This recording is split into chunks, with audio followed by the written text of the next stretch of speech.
In this video, I hope to put aside some of the myths and the revisionist history that some people want to postulate, which has nothing to do with the truth. I went to a website, and you can go to it yourself at www.white-history.com. And if you want to get to this exact page I'm on now, you would add //hwr23.htm. Now, there are numerous sources of information. There are books, there are online sites. I mean, the evidence and information I'm about to show you is actually overwhelming and abundant, but yet people want to postulate their revisionist history ideals which have no basis in fact whatsoever. This title of this page, obviously, is March of the Titans, A History of the White Race. And this is Chapter 23, The Third Great Race War. The Moors invade Europe. Now, what I want to do is dispel the idea that the Moors were white and that they were anything other than black. The invasion of Western Europe by a non-white Muslim army after 711 AD very nearly extinguished modern white Europe. Now, this is a pretty much a pro-white website, and for the non-racists, you'll find it very interesting.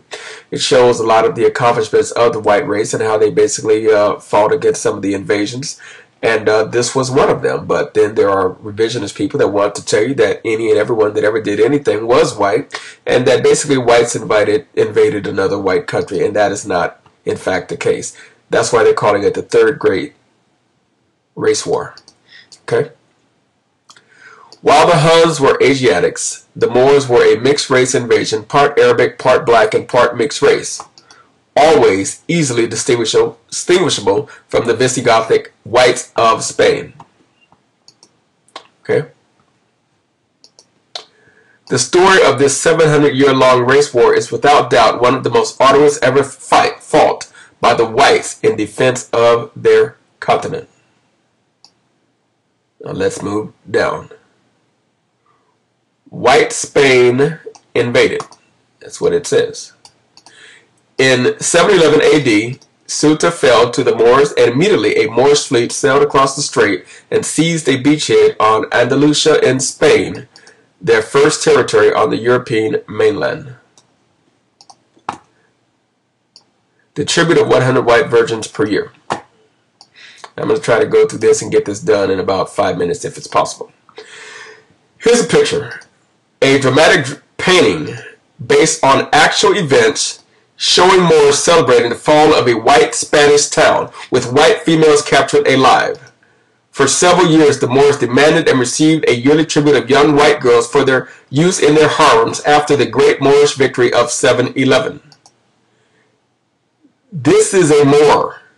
This is one of the white girls that were given as tribute. These are the Moorish soldiers. Do they look white to you? Clearly they are black. Now let's move on. Like I said, you can do your own research. The evidence is overwhelming. I don't know where this nonsense even originated from, but it's ridiculous.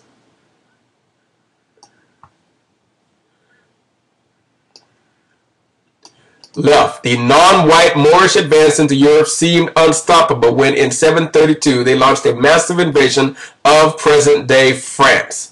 The non-white Moorish advance. So there's a lot of information on this page which will give you a complete breakdown of the story, the truth, and the history. We're going to go to another page.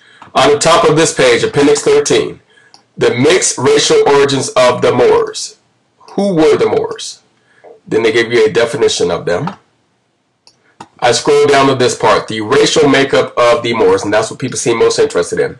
To the earlier Greeks, the Moors were a black or dark people, Moros, and to the Romans, Moros, a black woolly-haired people known synonymously as Ethiops or Niger, which is Negro and African. As late as the 5th century AD, Procopius, a Roman historian, called the people of Morocco black. In the Chanson of Roland, Song of Roland, written after the Moors invaded France in 1718 AD, the invaders are described in verse 145 and 146 as blacker than ink, with large nose and ears, with nothing white except the teeth.